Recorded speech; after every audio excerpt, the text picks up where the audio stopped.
Всем аньон! С вами Гардемка, и это Myth of Empires. Многих интересуют такие вопросы.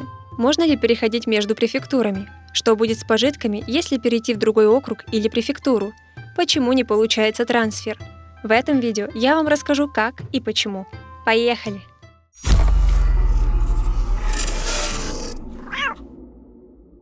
В игре существует два объекта, откуда можно совершить трансфер, и все зависит от того, состоите вы в гильдии или нет. Сначала я расскажу вам, что делать, если вы не состоите в гильдии. Для перехода вам понадобится картер. Это не игровой персонаж, рядом с которым стоит конь с повозкой. Найти его можно в специальных поселениях. Всего я нашла их 6 штук, и их местоположение вы сейчас видите на экране. Достаточно подойти к картеру, нажать на разговор и выбрать вариант «Я хочу отправиться в другой округ». Но для самого трансфера есть условия. На PvE сервер вы можете перенестись всегда, а вот для перехода на PvP вам нужно достичь 16 уровня. К тому же следует быть пустым, то есть без снаряжения и с пустым инвентарем. Также ваши подчиненные лошади не должны быть активными. Для того, чтобы проверить их статус, вы можете перейти во вкладку «Подчиненные» и посмотреть, есть ли кто-то в верхней строке, отмеченной вот такой иконкой. Если таковые имеются, то подчиненных следует поместить в воинский лагерь или на работы, а лошадей в стойло, если вы не планируете брать их с собой. Звучит так, словно при переходе на другой округ и префектуру вы останетесь ни с чем, но это не так. Для того, чтобы перенести свои вещи, наемников и лошадей, вам следует воспользоваться повозкой, которая стоит рядом с картером. Нужные предметы просто поместите в межсерверный инвентарь. Перейдя на нужную вкладку, можно перенести наемника или лошадь, но для этого они должны находиться рядом, следуя за вами. К примеру, нельзя перетащить лошадь, которая находится в стойле. Ваши подчиненные также должны быть пусты.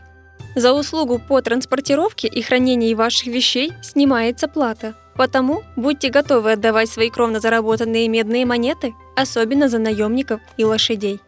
А теперь информация для тех, кто состоит в гильдии. Для трансфера вам не обязательно искать картера. Для этого существует специальное здание – станция сцены гильдии. Для него действуют те же условия и процедуры переноса предметов, о которых я говорила ранее. Для того, чтобы совершить трансфер, зажмите на станции клавишу «Е» и выберите «Покинуть округ». После перехода вы появитесь на сервере без ничего. Забрать предметы сможете у картера или в станции.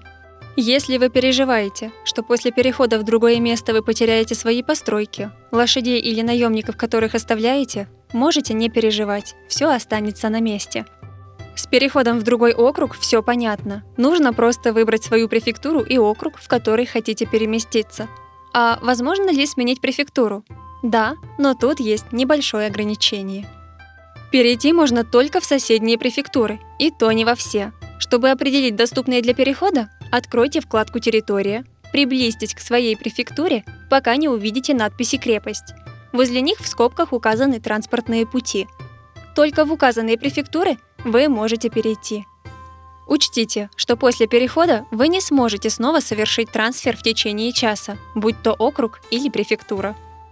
А что делать, если вы хотите перейти в префектуру, с которой нет транспортного пути?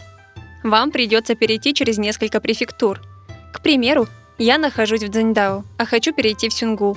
Для этого я выбираю максимально короткий маршрут, опираясь на транспортные пути. Сначала перехожу в Хубэнский край, он же Удзюнь, с него в Хуэйгуань и лишь потом в Сюнгу. Весь переход займет у меня 2 часа. А вот если бы я пошла через Аньху, Джуньшань, Хэдао в Сюнгу, я потратила бы 3 часа. Потому тщательно планируйте переход, если не хотите тратить лишнее время. На этом все. Если видео было полезным, ставь лайк и пиши комментарий. Задавайте вопросы, если таковые имеются. А с вами была Гардемка. Всем аньон!